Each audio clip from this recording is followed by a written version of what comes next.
During the American slavery era, white plantation mistresses would observe powerful and gregarious black male slaves toiling in the fields. They couldn't help but notice how strongly they were drawn to them. They hoped that they would marry the slaves if they were white. However, it was prohibited to marry them because they were black. Anyway, white plantation mistresses held the power to use these black male slaves any way they pleased. On the cotton plantations, they would impose their will on hundreds of African male slaves. The black male slaves' physical attributes advanced to a higher level because they worked all day. Additionally, white mistresses believed it would be lusty to use slaves as tools for their own gratification because their lives lacked much charm. Nobody was aware of the actual activities these white plantation mistresses engaged in with their black male slaves in hidden chambers, though. How filthy and uncivilized were the white plantation mistresses' sexual habits then? Watch this video to learn more about that. The extreme desperation of the white plantation mistresses, and how they dealt with it by enlisting powerful black male slaves receives little attention. Mistresses were responsible for managing the workers and supervising domestic affairs while their husbands held the reins of power. And this made them more inclined to employ black slaves as a means of gratifying their previously repressed lusts. Despite their social standing, a lot of mistresses felt incredibly alone and bored. Their husbands provided little emotional support or company because they were usually out on plantation business or having adulterous affairs. The white plantation mistresses were left unhappy in their sexual life, even if this could be disregarded. However, social conventions restricted mistresses to household responsibilities, which exacerbated their loneliness and reduced their opportunities for social engagement. Some mistresses, feeling abandoned, sought refuge elsewhere. Racial hierarchy dominated interactions between white women and enslaved people, especially male slaves.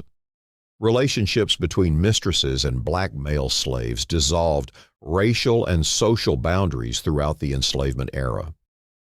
Historical evidence indicates that these ties existed, albeit covertly and frequently under duress, despite being prohibited by laws and social conventions. Due to their physical labor, enslaved people had frequent encounters with mistresses, which opened up social chances. But occasionally, exploitation and manipulation resulted from the power dynamics that were a part of the master-slave relationship. Illicit relationships with African male slaves provided intimacy for some mistresses. Initially, mistresses expressed their interest or attraction to a specific slave by nuanced gestures and signs. These cues can have come in the form of persistent glances, subtle physical contact, or overtly suggestive remarks. However, white plantation mistresses did not require their consent because they were slaves. They could make them do anything they wanted. Mistresses occasionally abused their power by giving preferred slaves jobs that permitted closer contact, opening the door for even more intimacy. Black male slaves were instructed to gather in private spaces and chambers away from prying eyes, regardless of whether or not a romantic relationship developed. Black male slaves were aware that they would be punished for making trivial reasons if they did not pay visits to the white mistresses. They would be charged, and since they couldn't defend themselves, they would suffer severe punishment. The charge of physically touching and mistreating white women was the main reason why black male slaves were compelled to comply with the white mistress's desires. Before the slaves could establish their innocence, this charge had the potential to result in their execution. Black male slaves were therefore limited to doing whatever was requested of them. Please remember to subscribe to our channel and like the video in order to help us create more videos for you. We need your help in order to create a thriving community. Now let's go on. The black male slave and the white mistress engaged in frightening sexual activity. The black male slaves were typically taken to remote locations because the white plantation mistresses did not want their husbands to be aware of their illegal acts. The mistress might use her position of power and social standing to force the slave to do what she asked, ignoring any protests or misgivings he might have voiced. A white mistress typically doesn't want anyone, not even her friends, to know about her sex life with her preferred, powerful black male slaves. She felt vulnerable and uneasy, though, because she knew she would be by herself with the slave. Because they saw the enslaved person as a prohibited source of amusement and pleasure, several mistresses would typically band together. In these situations, a number of mistresses would force the slave into engaging in sexual activity in order to establish their control through their combined numbers and authority. These interactions would probably be tense and uncomfortable.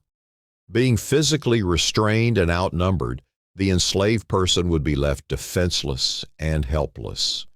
He would have sexual encounters with tens of white mistresses, 30 of whom could do anything for him. They may demonstrate their power over the slave by using him as a tool to further their own agenda.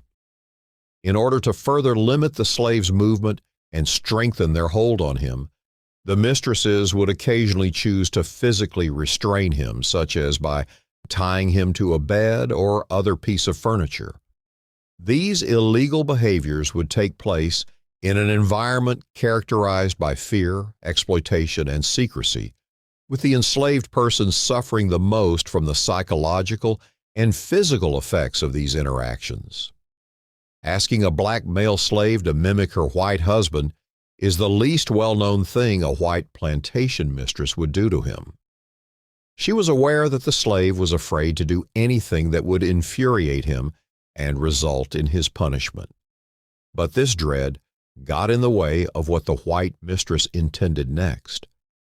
She needed to give the slave a sense of authority in order for him to treat her sexually and become a dominant guy. Thus, the slave would be asked to role play by the white mistress. Although this sequence could seem contradictory at first, it suggested that the mistress-slave connection was more psychologically complicated. It implies that in a culture dominated by patriarchal norms and racial hierarchies, mistresses sought both certainty and dominance when committing prohibited actions. The mistress's command for a slave to imitate her husband's actions assumes greater weight within this power dynamic. The mistress sought comfort and familiarity in a forbidden relationship by having the slave take on her husband's mannerisms. Additionally, this demonstrated the mistress's need for power and authority in the sexual relationship. She desired to experience emotions that she was unable to have while married to her spouse. She wanted complete satisfaction, but on her husband's name. This could have been her attempt to persuade herself that having sex was not immoral. She challenged the established power structure and established herself as the dominating partner by giving the slave instructions to take on her husband's job. However, she may also be obedient, letting the male slave treat her harshly. The white mistress's marriage to her spouse prevented her from ever obtaining this. Black male slaves were a better option because she was unable to get her spouse to comply with her orders. White mistresses would choose to commit to this sexual exploitation permanently at that point. Rather than constantly searching for a new location for intercourse, they would construct covert cottages tucked away in cotton plantations. Only the white mistresses and their preferred slaves were permitted to approach those huts. White mistresses would arrive throughout the day as male slaves worked on the plantations before making their way to the huts. This was a signal for the male slaves to approach the hut when they were ready. After the slave entered the hut, the white mistress would shut the door and lie down. giving the male slave instructions to give her a massage, give her praise, and engage in intimate activities. The male slave would finally leave the hut and return to work after engaging in sexual activity. The white mistress would put on an outfit and appear as though nothing had occurred. She would wait for the next encounter after that. She would occasionally return for more pleasure at lunchtime or even at night. In certain instances, a daughter of a plantation owner selected one of the slaves with the lowest status to be the father of her child. This act of exploitation demonstrated the widespread misuse of power in these relationships, with little consideration for the humanity of the slave. She chose to target the weakest people instead of looking for friendship from peers or more respectable people, which increased her power and reduced the possibility of consequences. Even though scandals and public humiliations were rare, they did happen occasionally, which resulted in the birth of mixed-race children. A moving illustration of this relationship can be found in the memoirs of Charles Ball. He talks about how he had an affair with a wealthy plantation owner's daughter who became pregnant and lost her social standing. In order to prevent any suspicion of scandal or infanticide, her child was later sold into slavery. It's crucial to remember that rape was not always a component of sexualized maltreatment. Because some enslaved people were made to wear very little clothing, sexual overtones were present in even everyday interactions in the South. Northern observers made remarks on the sight of bare black male bodies in front of wealthy white women, highlighting how commonplace such incidents have become. What are your thoughts? Why did the white plantation mistresses seek intimacy with their powerful black male slaves rather than their husbands? Was it acceptable for white mistresses to bring black male slaves along in order to satisfy their desires?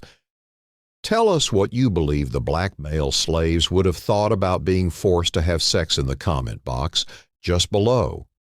Do you want to see more videos from us? If so, kindly help us out by clicking the bell icon and subscribing to the channel. You can also view further videos on our channel.